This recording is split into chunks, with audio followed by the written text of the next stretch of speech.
disalurkan ya. Memang tadi saya sampaikan bahwa dana BOS nyampe di rekeningnya Bapak Ibu itu bukan dari kami, bukan dari provinsi, tapi langsung dari Kementerian Keuangan.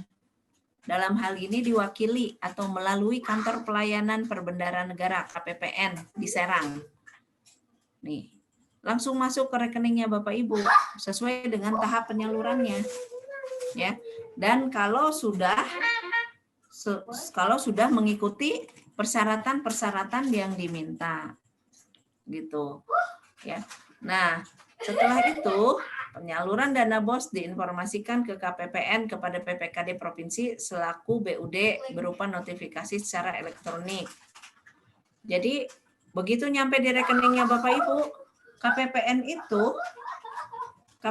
itu melakukan konfirmasi ke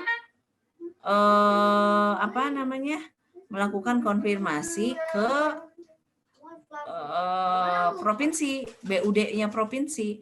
Nah, dari provinsi dikonfirmasikan ke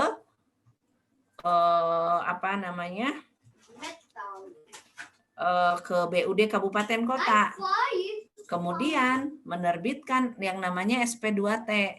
SP2T itu surat pengesahan pendapatan transfer. Gitu. Nah, seperti itu Pak. Baru uang yang tadi masuk di sekolahnya Bapak diakuilah sama provinsi sebagai pendapatan transfer. Nah, tapi kabupaten kota itu mengakuinya sebagai pendapatan hibah. Ya, kalau provinsi transfer, kalau kabupaten hibah. Nah, kewajibannya sebetulnya adalah dari Bapak, Ibu di sekolah itu wajib melaporkan kepada PPKD. Kepala sekolah melaporkan kepada PPKD penerimaan dana BOS. Kalau sekolah-sekolah sudah melaporkan kepada PPKD, ya, kepada BUD bahwa kita sudah menerima nih, ini rekening korannya, ya. Nah, BPKAD kami boleh mengakui menjadi realisasi pendapatan hibah. Gitu. Jadi bukan kalau kami teriak-teriak sama Disdik ya, Disdik teriak-teriak sama sekolah untuk melaporkan berapa sih yang sudah itu bukan karena kepo, tapi ya memang itu ada di dalam pasal di Permendagri 24. Sebetulnya nggak perlu diteriakin, nggak perlu diminta, kepala sekolah harus melaporkan kepada PPKD. Ini malah kepada PPKD loh, udah bukan ke Disdik lagi. Ya. Nah, itu yang ada di dalam Permendagri 24. Nah, ini bentuknya SP2D transfer. Kemudian SP2H dana BOS.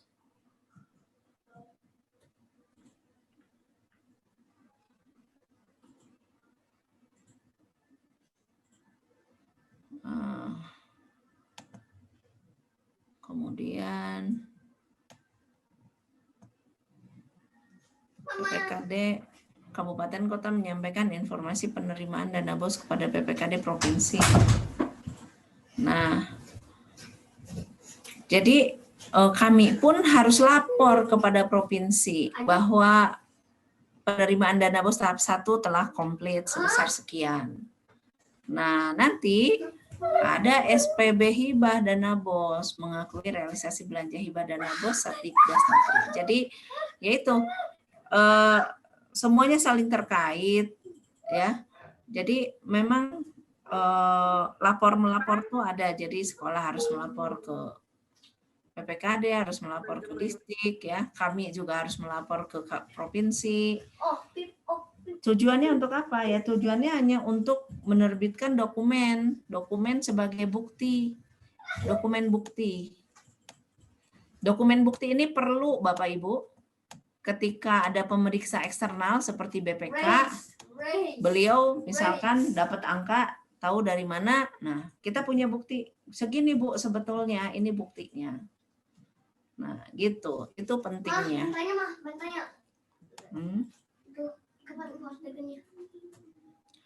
Nah, pengadaan barang jasa pada satuan pendidikan. Nah, nih, ketika melakukan pengadaan barang dan jasa,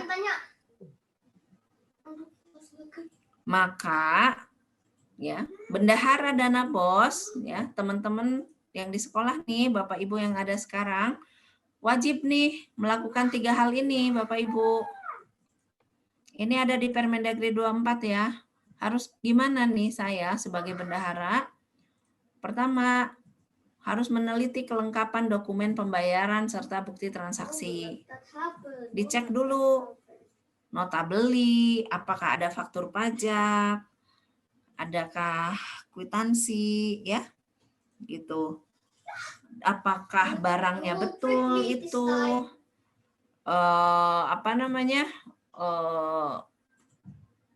barangnya sesuai enggak dengan nota pembeliannya, gitu ya. Seperti itu.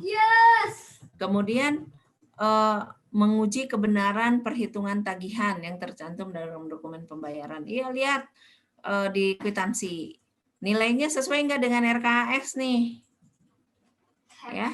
Misalkan beli kertas, harganya berapa nih? Harganya 55.000 loh, di RKS ini cuma 50.000 harganya. Nah, wajib menolak. Oh, nggak bisa, harganya terlalu kemahalan, di RKS cuma 50.000. Gitu. Kemudian menguji ketersediaan dana.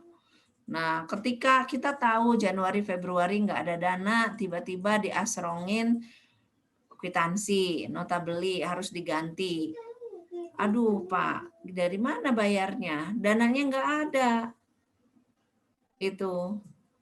Sedangkan DPA juga belum disahkan. Kita belum bisa ngambil dana. Nggak ada uang kas tunainya. Gimana kita mau bayar, kan gitu ya. Nah itu nggak bisa dulu. Nggak bisa dulu dibayarkan sampai ada uangnya. Kalau ya itu yang betulnya memang seperti itu. Harus ya memang harus disiplin. Kalau mau plus pakai dulu dari duit ini, dari itu ya Bapak Ibu harus penata usahaannya harus mahir. Harus tahu kapan saya catat, kapan tidak boleh saya catat. Pastinya tidak boleh dulu saya catat di BKU karena posisinya pada aplikasi kita belum ada uang. Gitu. Ya. Kemudian apabila yang 3 tadi tidak terpenuhi, maka bendahara berhak menolak permintaan pembayarannya. Jadi dapat menolak. Siapapun yang minta, kalau kondisinya ketiga tersebut tidak memenuhi, maka nggak boleh menolak, tidak mau bayar saya. Gitu. Nah, ada konsekuensi Bapak Ibu. Bendahara dana BOS ini bertanggung jawab secara pribadi atas pembayaran yang dilaksanakannya. Jadi kalau pemeriksa eksternal meneliti, kemudian ada hal 3 ini yang tidak dilakukan sehingga menjadi kesalahan dalam penatausahaan atau apa, sehingga ditetapkan bahwa itu kerugian sekolah, ya maka bendahara BOS harus ganti secara pribadi. Dananya harus mempertanggungjawabkan secara pribadi. Gitu. Ya. Sehingga 3 hal di sini itu harus Bapak Ibu lakukan. Nggak boleh dilengkapi. Nggak boleh dilewati. Ya.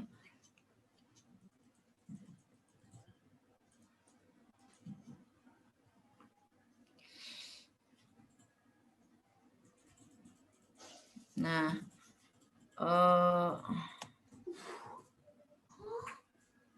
kemudian penatausahaan belanja dana BOS. Penerimaan dan belanja yang bersumber dari dana BOS dicatat oleh bendahara dana BOS pada pembukuan BKU. Ya, jadi seperti biasa ya, ini berlaku ya dari dulu sudah semenjak dari tahun 2016 ya, saya melakukan sosialisasi atau pembinaan ya, bukan sosialisasi, pembinaan terhadap penatausahaan dana BOS dari mulai manual sampai sekarang yang otomatis pakai aplikasi. Nah, kalau yang sudah dari semenjak dahulu terus mengikuti pembinaan yang kami lakukan dari bidang akuntansi BPKAD, maka pasti akan ketemu ininya pasti akan tahu apa yang saya.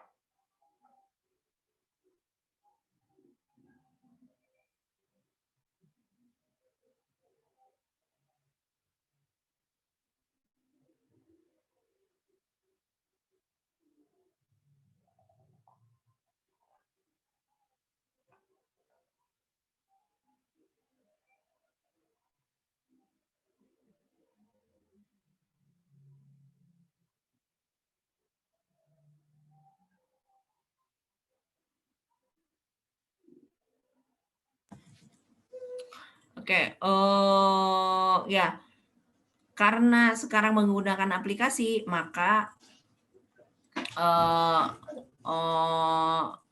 pencatatan transaksi yang Bapak Ibu lakukan, dia akan secara otomatis masuk ke dalam BKU, misalkan. Kemudian akan otomatis masuk ke dalam buku kas pembantu, ya, tunai, bank, sama pajak. Kemudian buku pembantu rincian objek belanja. Nah, apa yang harus dilakukan kalau semuanya sudah otomatis, Bapak Ibu? Nah, yang harus Bapak Ibu lakukan setelah semua transaksi itu diproses secara otomatis oleh aplikasi, maka Bapak Ibu hanya perlu mengontrol itu. Bagaimana cara mengontrolnya? Ya. Setiap akhir bulan Bapak Ibu harus tutup. BKU-nya harus ditutup. Itu disiplin. Harus disiplin. Tutup, ya kan? Tanggal 5 bulan berikutnya. Ditutup BKU, saldo berapa? Saldonya terlihat, misalkan di situ ada 10.500.000. Saldo BKU 10.500.000. Lihat buku pembantunya. Harus diingat bahwa saldo BKU merupakan penjumlahan dari saldo buku pembantu kas tunai dan buku pembantu bank. Ya.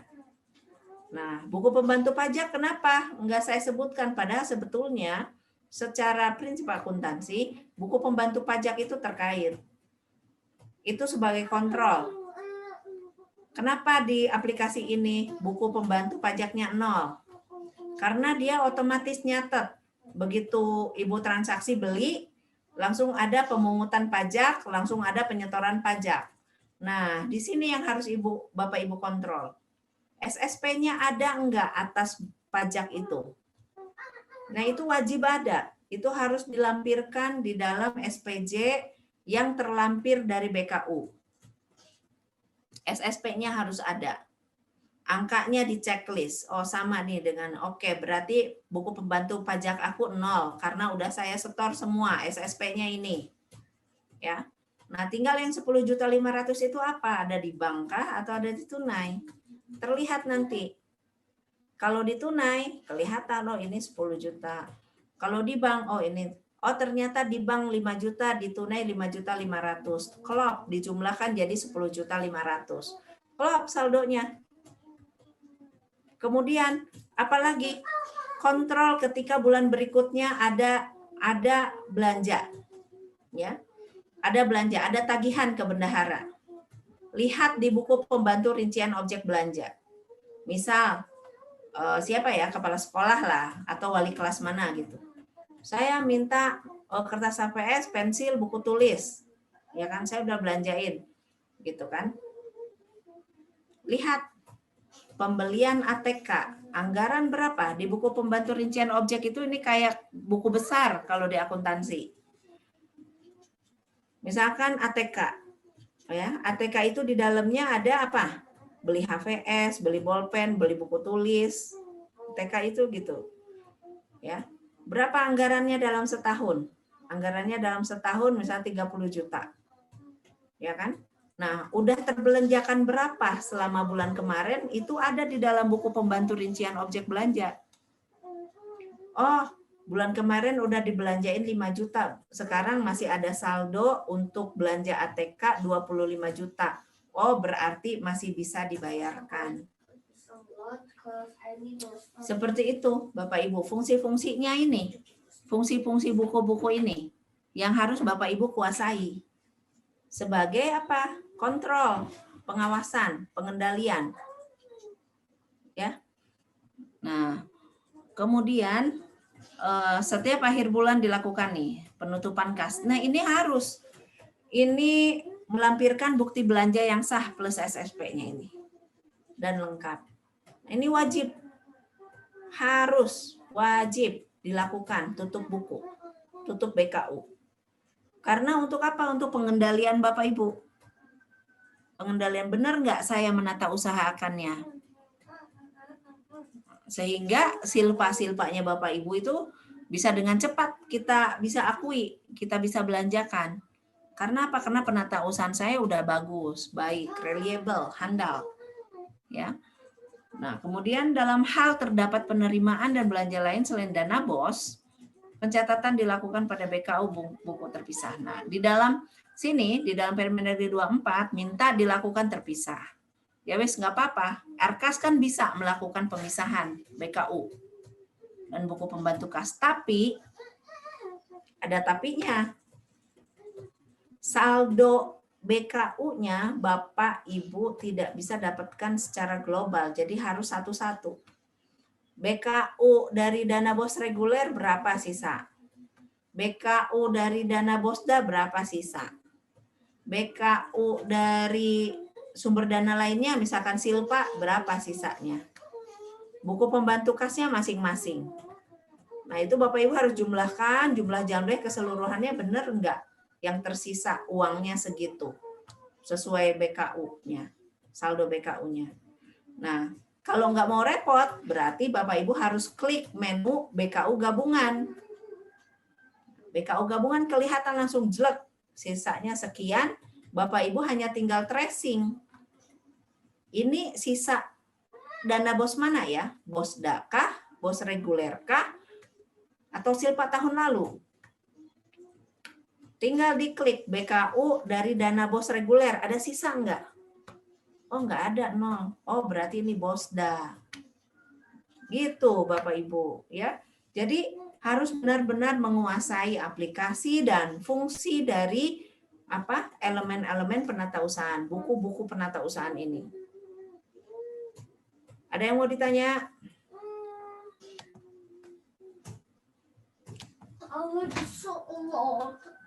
Nah, berdasarkan BKU dan buku pembantu yang telah ditandatangani bendahara dan dana BOS, bendahara dana BOS, penanggung jawab dana BOS, bendahara BOS, menyusun laporan realisasi penerimaan dan belanja dana BOS ini BOS K7 ya, 17 BOS 7A nih. Nah, itu harus disampaikan kepada Satdikdas, kepala Satdikdas setiap bulan paling. Kalau kepada kepala Satdikdas berarti kepala sekolah ya. Sekolah. Dan kepala dinas pendidikan harus dikirimkan. Ini ada saldo tunai, saldo bank. Saldo bank Bapak Ibu harus cek kemana? Saldo bank di sini Bapak Ibu harus cek kemana Bapak Ibu? Rekening koran. Rekening koran. Oke, good. Nah, saldo BKU di ujung sini harus sama dengan penjumlahan saldo kas tunai dan saldo bank. Ya. Nah, untuk ngecek benar nggak saldo tunai sekian, maka harus lihat ke buku pembantu kas. Saldo buku pembantu kas tunai di sini harus masuk di saldo tunai di sini. Harus sama angkanya. Ya. Kemudian saldo buku pembantu bank di sini harus sama angkanya dengan saldo buku pembantu bank di sini. Kalau itu udah sama, maka penata usahaan Bapak Ibu udah benar. Saldo buku pembantu pajak, haruskah ada saldo? Tidak ada, 0 karena sudah disetor. Harusnya sudah disetor, ya. Dibuktikan dengan apa, Bu? Di pembayaran pajak, Bu. SSP atau e-filing ya? E-filing. E-filing ya. Billing. Oke. Ini yang dimaksud dengan buku besar atau buku pembantu rincian objek belanja. Tadi, buku besar ini Bapak Ibu bisa gunakan untuk tadi tugasnya bendahara ngapain? Meneliti SPJ, bener enggak angkanya? Meneliti ini rekeningnya apa? Meneliti ketersediaan dana. Bisa dilihat di sini. Kode rekeningnya apa? Anggaran belanjanya berapa? Udah terrealisasi berapa sampai bulan lalu? Kalau anggarannya 0, Bapak Ibu nggak bisa bayarin. Makanya penting untuk dilakukan penutupan buku setiap akhir bulan. Untuk pencairan berikutnya. Bapak Ibu, ya.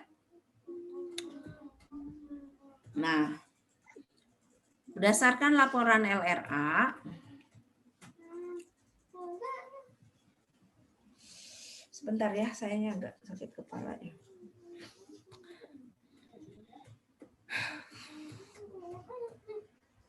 Berdasarkan laporan realisasi penerimaan dan belanja dana BOS bulanan, bendahara menyusun laporan realisasi penerimaan dan belanja dana BOS setiap semester. Jadi, nah, setiap semester nih, tetap harus dilakukan juga itu apa? Penyusunan realisasi penerimaan dan belanja dana BOS bulanan. Nanti dari bulanan naik ke per 6 bulan ke semester. Ya. Nanti kan itu ini ada ini dari aplikasi keluar kan yang nomor 6 ini ya.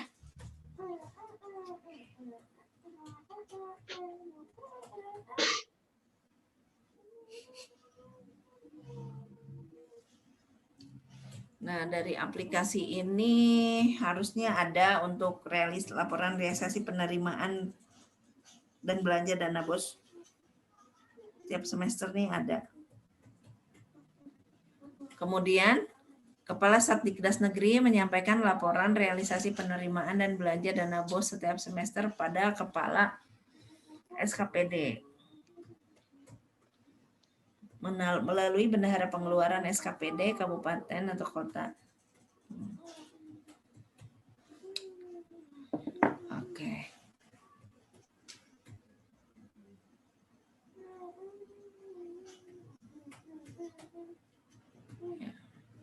Nah, ternyata, saya nggak tahu sekarang dilakukan nggak nih, mengirimkan kepada kepala dinas surat pernyataan tanggung jawab kepala sekolah. Dilakukan nggak, Bu? Bukan. Ya, rekapitulasi pembelian barang milik daerah ada setiap semester ada. Ada. Ada. Berarti kalau setiap semester berarti setelah Juni itu Juli. Tanggal 5 Juli ini harus sudah ada nih laporan ini. Fungsinya apa rekapitulasi pembelian BMD ini? Tadi seperti yang saya jelaskan. Misalkan Bapak Ibu menganggarkan di RKAS-nya itu beli printer itu di belanja Barjas. Ya. Padahal harusnya itu ada di belanja modal sehingga nanti masuk di dalam rekapitulasi pembelian BMD ini. Nah, nanti fungsinya rekapitulasi pembelian BMD ini fungsinya adalah Disdik akan melakukan rekon dengan aset di BPKAD untuk menentukan mana yang menjadi aset dan mana yang tidak dari rekapitulasi ini. Gitu. Rekapitulasi ini pasti akan tercantum di dalamnya volume atau kuantiti, harga satuan, total ya. Nah, nanti tinggal ditentukan, oh barang ini nggak bisa jadi BMD, nggak bisa jadi barang milik daerah atau aset. Nggak bisa, ini masuk extra accountable namanya. Nggak bisa menambah aset. Betul sih aset, tapi tidak bisa menambah aset karena tidak sesuai kapitalisasinya. Ya. Nah, seperti itu. Itu fungsinya Bapak Ibu. Kemudian berdasarkan laporan rekapitulasi realisasi penggunaan dana BOS setiap bulan, kepala sekolah menyusun laporan rekapitulasi realisasi penggunaan dana BOS setiap tahap penyaluran. Disampaikannya ke Kemendikbud. Ini dilakukan? Suka? Dilakukan, Bu. Yes. Yes, that's good. Kemudian format laporan realisasi penerimaan dan belanja dana BOS setiap semester. Pernyataan. Oke. Nah, ini ada contohnya. Seperti ini pasti keluar lah ini dari aplikasi. Harusnya keluar kan? Ini pertanggungjawab mutlak. Ya, Bu, ada. Ya, ini rekapitulasi tuh. Ada jumlah, ada unit ya, jumlah berapa. Nanti kalau Bapak Ibu serahkan ini ke Disdik, dia akan rekon kepada kami. Mana yang jadi aset, mana yang tidak. Iya. Gitu. Makanya waktu bikin RKS jangan sampai salah. Jangan masukin beli-beli barang ke Barjas, belanja Barjas. Misalkan yang berbentuk ya, misalkan printer, TV, monitor, CCTV, misal. Jangan masukin itu ke Barjas. Itu masukin ke belanja belanja modal. AC, Bu. Ya? AC. Belanja modal. Hah? Belanja modal apa Barjas? Belanja modal semuanya, Pak, yang berbentuk barang. Iya. Kecuali barangnya apa? Barangnya untuk dipakai operasional kantor. Dan itu habis dalam 1 tahun. Barangnya digunakan dalam 1 tahun, habis dalam 1 tahun, cepat hilang, ya, harganya di bawah 1 juta. Nah, itu enggak masuk di dalam kategori belanja modal, tapi belanja Barjas. Nah, Kayak raket ya, Bu? Bisa ya? Hah? Kayak raket, bulu tangkis. raket ya, masukin belanja modal, tapi nanti itu enggak akan menambah aset. Itu kalau sapu, Bu, sapu. Suka cepet habis. Sapu mah habis, Pak. Justru kemarin Kecuali itu di bolanya aplikasi mungkin ya. belanja modal itu masuknya. Kecuali bolanya. Bola ya? Oh, koknya ya, Bu? Koknya karena kan cepat rusak ya. Itu jadi bisa masuk persediaan. Reclass ke persediaan. Jadi ada nanti yang namanya reclass, ada extra accountable gitu. Nanti saya kasih lihat rekening-rekeningnya. Oke. Iya. Ini rekapitulasi penggunaan dana BOS setiap tahap penyaluran. Oke. Nah, sebelum masuk ini pelaporan pertanggungjawaban nanti Bu Ika hari Jumat saya selesaikan sampai di penatausahaan. Nah, Bapak Ibu, nanti saya akan menjelaskan terkait persediaan. Ya. Nanti tahun ini pasti ada proyek perubahan dari Pak Febri akuntansi terkait dengan kewajibannya dari sekolah untuk menatausahakan persediaan. Seperti apa sih persediaan? Nanti saya jelaskan setelah ini. Saya jelaskan sisa dari penatausahaan dana BOS ya. Sisa dana BOS akhir tahun anggaran dilaporkan tuh kepada PPKD. Jadi melalui Disdik dan tetap di rekening bank sekolah. Nggak boleh Bapak Ibu. Bapak Ibu ambil ya. Laporkan dulu, ditetapkan dulu nanti itu jadi silpa melalui Disdik, baru Bapak Ibu bisa pakai tadi setelah masuk di RKS, setelah masuk di APBD. Sisa pengelolaan dana BOS diakui sebagai silpa penerimaan pembiayaan pada APBD.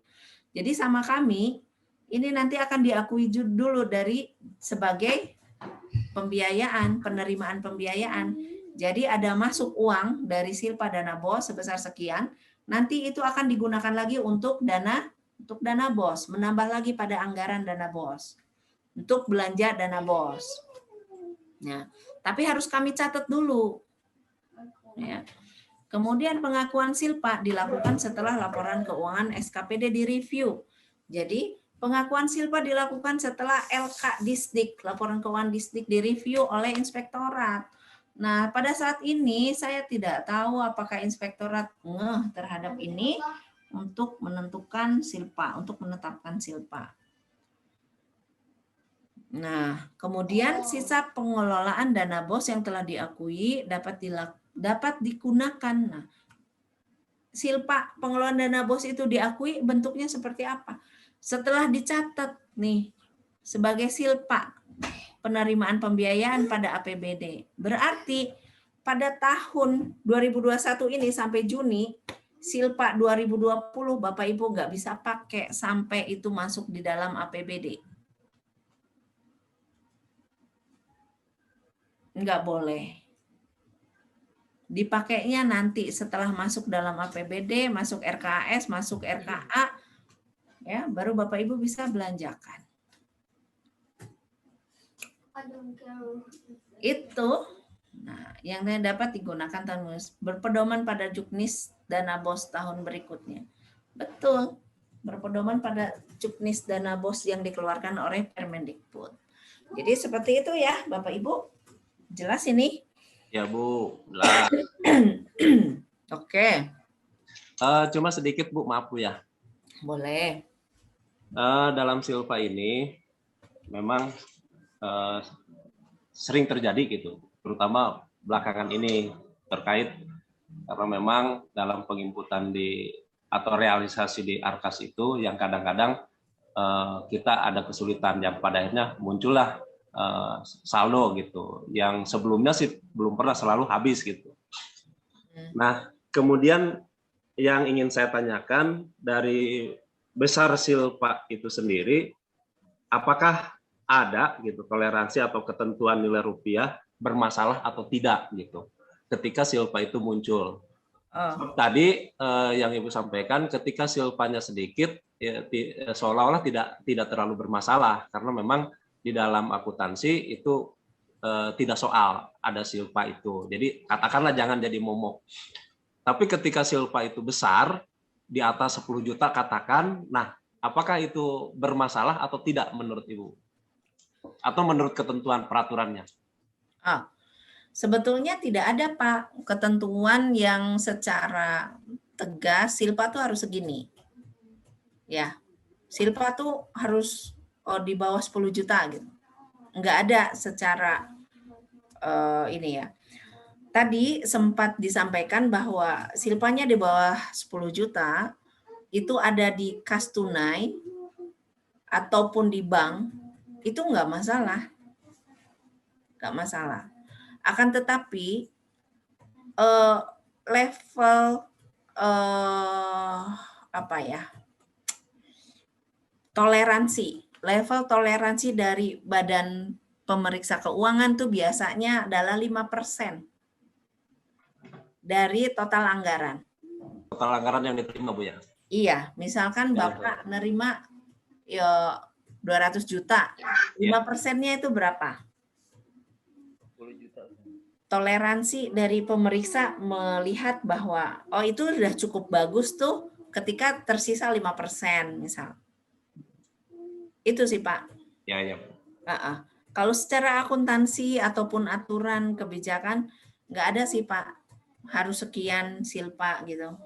Karena kan sejauh kita bisa menjelaskan bahwa saya nggak bisa serap ini karena kemarin ada hambatan di bulan Desember banjir. Hujan terus sehingga ini tidak bisa dilakukan. Kebetulan kegiatannya outdoor. Misal gitu.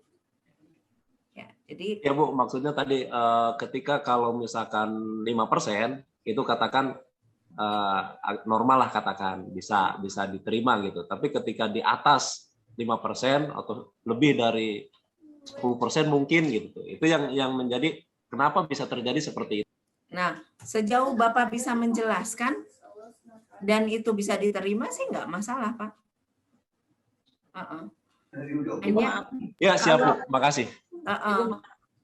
jadi Mangga, Bu. Ya. Kan itu katanya belanja modalnya melebihi ya Bu ya tadi ya.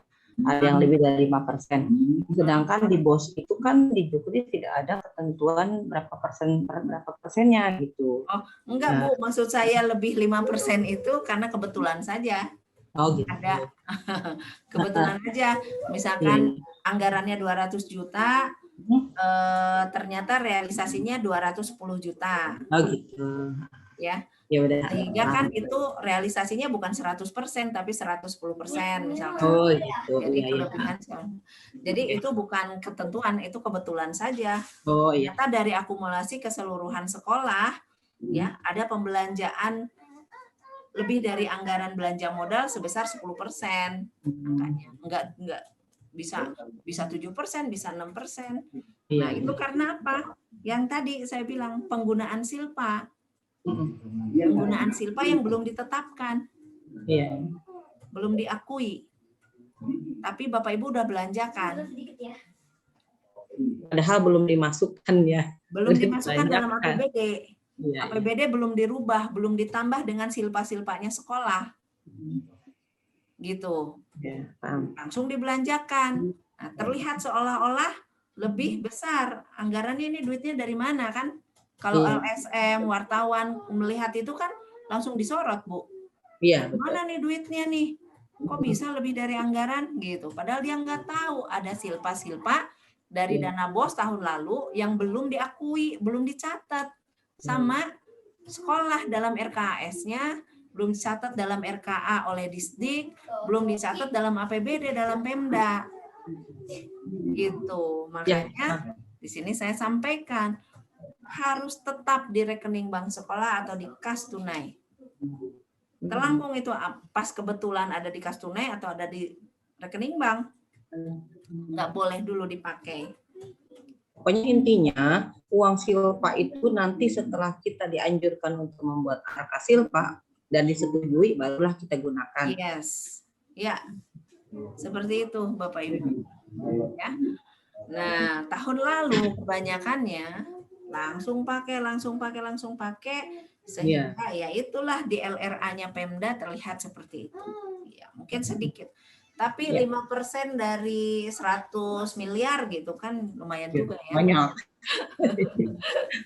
Banyak sekali. Banyak. Nah, itu dia.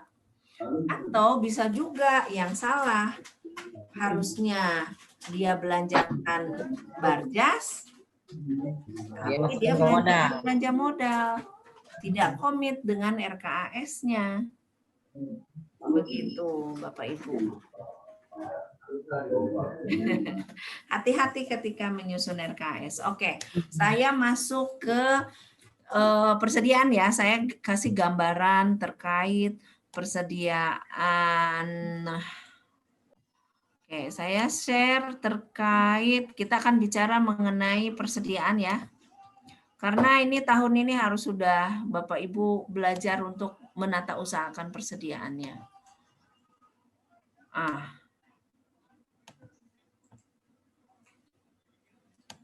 Nah, rekening barang jasa. Ya. Kita soroti gini, kenapa kita mulainya dari rekening barang jasa? Karena secara pengertian persediaan itu dan klasifikasinya itu semua ada di rekening Barjas. Kalau sudah pasti kalau belanja modal kan spesifik ya, pasti ya belanja modal kategorinya.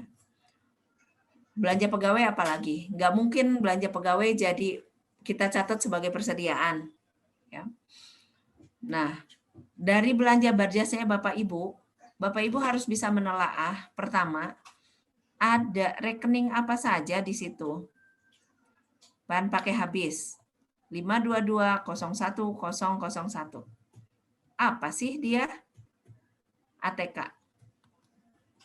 Ini sudah pasti persediaan Bapak Ibu. Persediaan ada 3 yang harus diingat. Bahan pakai habis, ya. Bahan material, ini boleh dicatat. Yang ketiga adalah persediaan lainnya.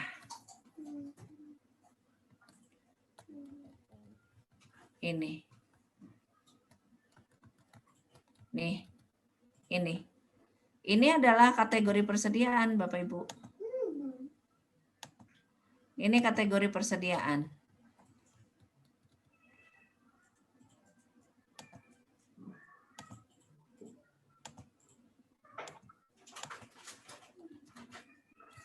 Kak. Hah? Lah kok hilang? Bukan. Tadi itu mah cuma mau nge-prank. Enggak, hilang sendiri. Into box. Wah, lupa. Jadi coba insert ada terus ada itu delete humanoidnya. Ini adalah kategori persediaan yang secara aturan dia memang kategorinya, Bu. Ya. Kalau ada belanja-belanja ini, ATK, isinya HVS, pulpen, buku, dan lain-lain. Ada belanja ini, Bapak Ibu harus menata usahakan sebagai persediaan. Ada beli alat listrik, lampu pijar, baterai, apa harus dicatat jadi persediaan. Beli perangkok, catat jadi persediaan. Beli alat kebersihan, wipol, lapel, apa harus catat persediaan. Tabung pemadam kebakaran kalau ada, pengisian tabung pemadam kebakaran harus catat persediaan. Pengisian tabung gas harus catat. Pengisian tabung oksigen harus catat.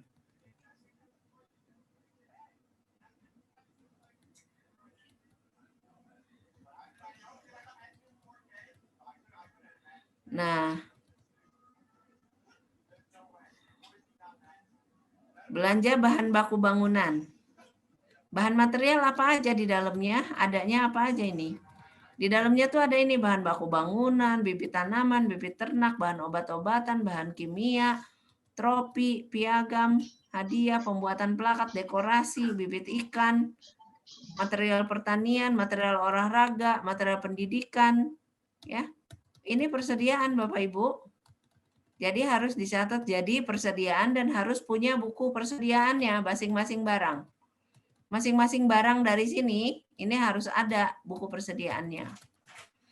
Insya Allah nanti saya siapkan aplikasinya untuk semua. Kalau itu ya, insya Allah ya, kalau ada. Udah rencana kita. Kemudian jasa kantor, perlukah kita sebagai persediaan? Perlu nggak? Hah?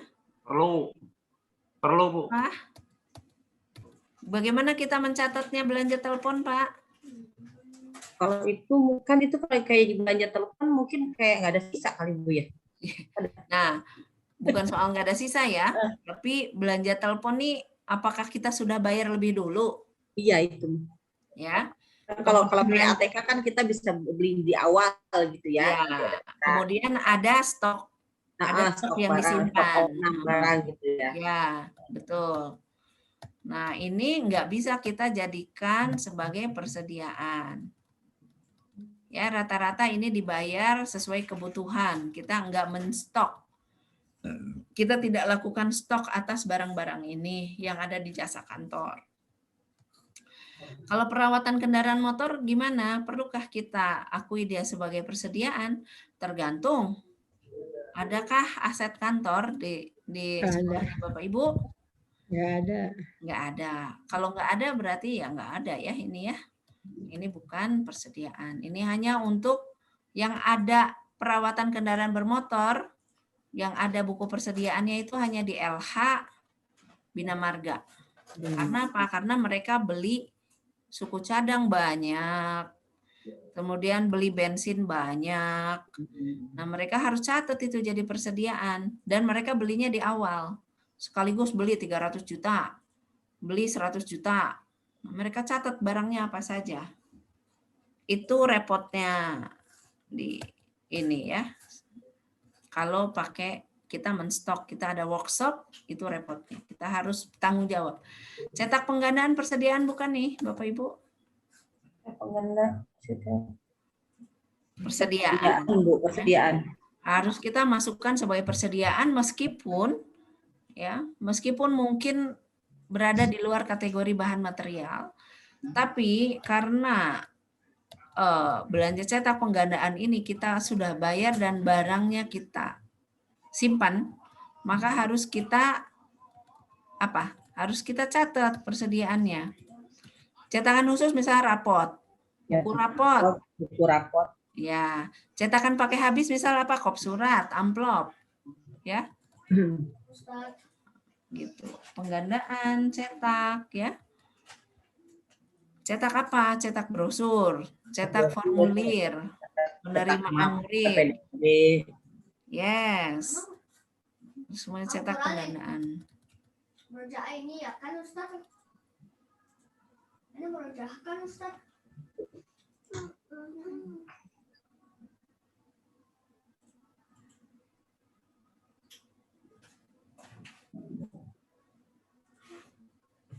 Oke.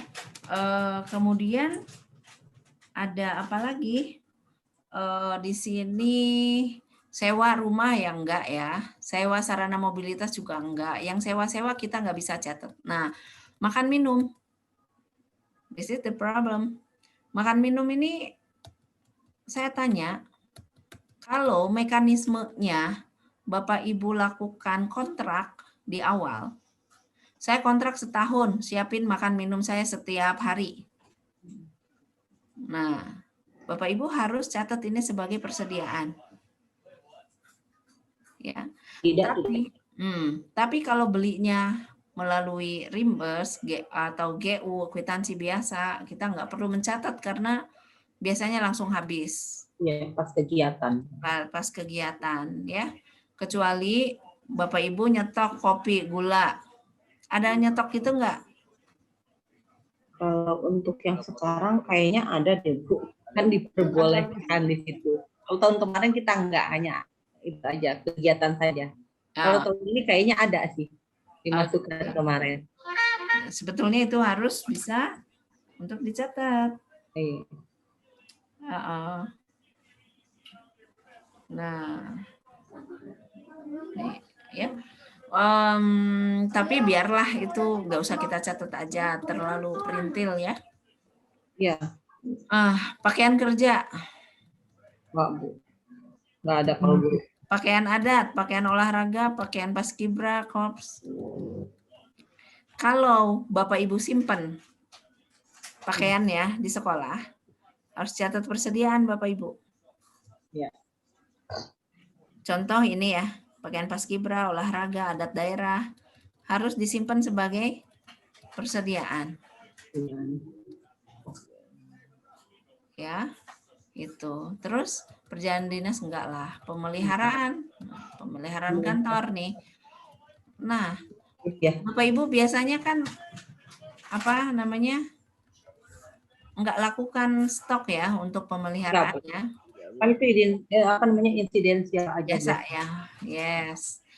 Kemudian di sini barang jasa bos. Nah ini memang ada sendiri. Nanti dari barang jasa bos pusat, ini nanti di LKPD ini misalkan ada nih langsung 280 miliar. Bapak Ibu, ini di LKPD itu langsung kelihatan 280 miliar. Makanya BPK langsung menyasar 280 miliar ini mana yang jadi persediaan berapa? Ya, adakah yang dari Barjas yang direklas ke aset? Gitu. Misalkan Bapak Ibu udah anggarkan beli PC, tapi karena dipikirnya ini adalah beli PC di sini 522 20159. Padahal sebenarnya PC itu adalah barang modal. Maka dari 280 ini sebesar misalkan 20 juta itu harus direklas ke aset, menambah aset dikeluarkan dari Barjas. Jadi dari angka ini buat di kami di pusat ya, di Pemda ini besar Bapak Ibu, selalu menjadi perhatian BPK. Ya. Nah, ada nggak barang dan jasa diserahkan ke pihak ketiga masyarakat dari sekolah? Pihak ketiga diserahkan ke masyarakat. Misalkan kita beli barang untuk kita serahkan ke masyarakat. Enggak ada, Bu. Enggak ada ya? Enggak ada. Kecuali itu Bu, kalau kita kena mendapat rehab tuh misalnya tuh, kan ada seperti genteng dan sebagainya, itu kan boleh dihibahkan ke masyarakat. Kalau yang seperti itu, gitu. Kalau yang dari bos kayaknya nggak ada. Oh, itu lain lagi. Berarti bukan Ya. dalam mekanisme dana BOS ya. Iya betul. Oke. Oke. Nah, seperti itu yang terkait dengan persediaan. Bapak Ibu, ya. Ini ada belanja modal 523. Belanja modal ini kalau sekolah rata-rata ya, tapi saya nggak tahu nih. Kalau sekolah rata-rata ini pasti hanya ini Bu, peralatan dan mesin, Iya. alat kantor. Ya, pasti hanya ini. Sekolah itu hanya ini. Nggak tahu alat rumah tangga ada beli nggak, mebeler, beli sofa gitu, nggak bisa ya? Oh, kalau Ada Bu, nggak bisa, Bu. sofa. Kalau waktu tahun apa ya, itu nggak boleh. Inspektorat nggak boleh, katanya itu bukan untuk siswa. Oke, iya memang. Betul. Nah, kemudian aset tetap lainnya. Paling hanya tadi peralatan mesin dan ATL, pengadaan buku. Kalau sekolah saya perkirakan hanya itu aja belanja modalnya, Bu. Iya. Betul, alat ATL sama. ATL itu aset tetap lainnya, buku ya. Kategorinya kapitalisasinya 40.000. Jadi buku yang di bawah 40.000 itu nggak dicatat sebagai tidak akan menambah aset dari Dinas Pendidikan. Ya. Jadi beli buku di atas 40 di bawah 40.000 aja Bu, jadinya nggak jadi aset ya. Oh kemarin tuh ditulis semua Bu. Yang kemarin tuh yang satuan di bawah 40.000 juga ditulis semua. Ya nggak apa-apa. Nggak apa-apa. Nah nanti itu tidak akan diakui jadi aset oleh Disdik. Oh gitu. Jadi yang diakui oleh mau ibu mau yang ibu beli itu di bawah 40.000 atau di atas 40.000 tetap harus ditulis. Oh gitu. Kalau soal ditulis ya. Ya, tapi di sananya dimasukkannya di atas 40.000, diakui sebagai aset. Ya, yang diakui sebagai aset dan menambah asetnya Dinas Pendidikan untuk buku di harga di atas 40.000. Kalau di bawah 40.000 nggak akan diakui jadi menambah asetnya Disdik. Ya, jadi itu seperti itu tentang persediaan dan belanja modal ya. Nah, di kami nanti Ibu, teman-teman di sekolah ini nanti masuknya di sini, Bu. 5239201, 5239301. Ini di 2 rekening ini. Ya, Bu? Pak? Itu barangkali yang bisa saya sampaikan. Kalau ada yang mau ditanyakan boleh. Ya, masih ada setengah jam.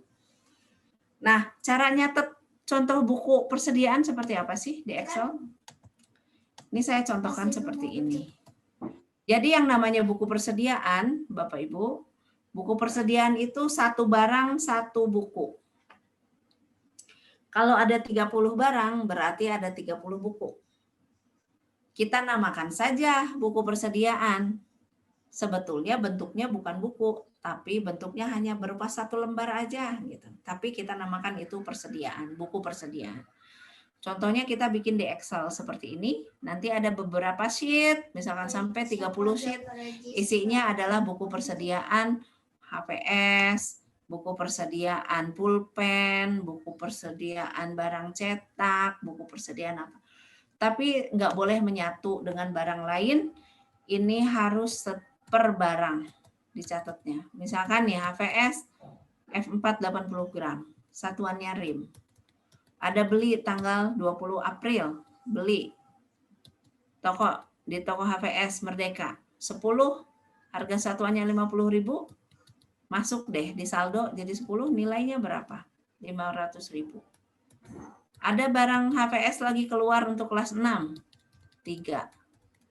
Ada HVS permintaan kelas 4, 3. Ini mengurangi nilai-nilainya. Seperti ini harus dicatatnya.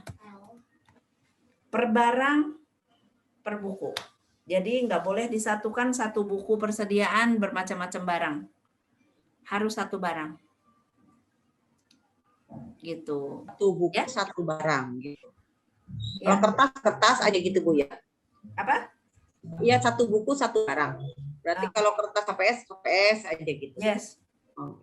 Kertas HPS pun Ibu harus samakan harganya. Mm-mm. Harus samakan, misalkan gini. Ini beli ini ya Bu, HVS F4 80 gram merek Ya. Sinar Dunia dong. Slime. Harganya 50.000. Pembelian berikutnya Ibu beli mereknya berbeda. Mereknya Harganya merek berbeda. fotokopi. Ya. Mereknya merek fotokopi. Harganya itu 45.000. Yang mana yang harus Ibu pakai dulu? Yang pertama berarti, yang beli pertama. Untuk memudahkan Ibu keluarkan yang sidu dulu Yang situ. dengan harga 50.000 tadi. Baru setelah itu Ibu apabila ada permintaan Ibu keluarkan dengan harga yang pembelian terakhir. Karena mekanisme sistematika penilaian persediaan kita itu menggunakan HPT, harga perolehan terakhir. Berarti nanti kan gini, HPS F4 sama A4 disatukan apa dipisahkan Bu? Dipisah Dipisah. karena beda kualifikasinya. Ya.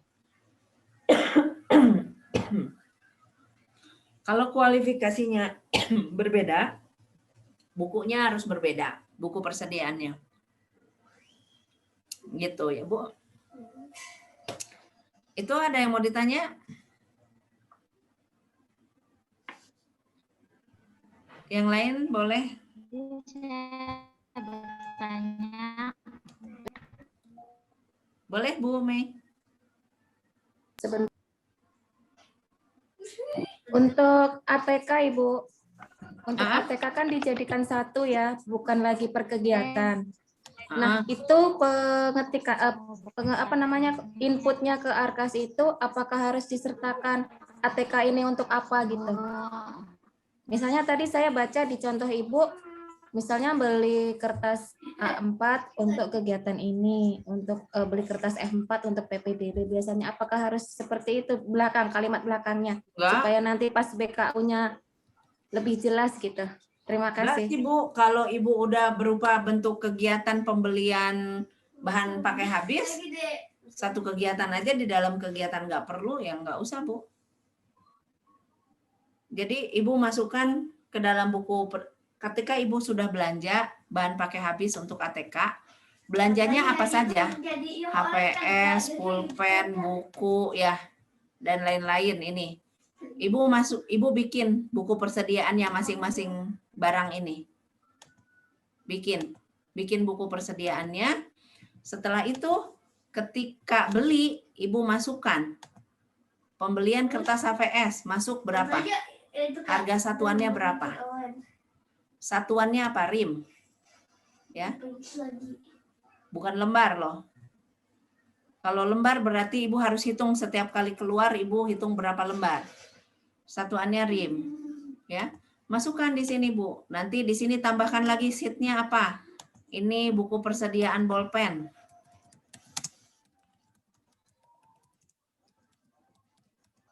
Gitu. Apalagi yang Ibu beli di sini. Jadi dimasukkan masing-masing barangnya. Spesifikasinya apa? Kalau berbeda, misalkan HVS-nya saya beli 2 jenis, F4 dan A4. Buku persediaannya 2, Bu. HVS A4 dan HVS F4. Gitu. Bulpen, saya beli bulpen ball liner zebra. Dan satu lagi bulpen biasa buat anak-anak standar, pulpen standar berapa box. 2, Bu, buku persediaannya, nggak boleh dijadikan 1. Kemudian beli buku. Buku apa ini? Buku tulis. Oke, buku tulis 1 model folio, 1 A4. nggak boleh disatukan, dipisah bukunya. Nah, seperti itu ya, Bapak Ibu, terkait persediaan. Ada lagi yang mau ditanya?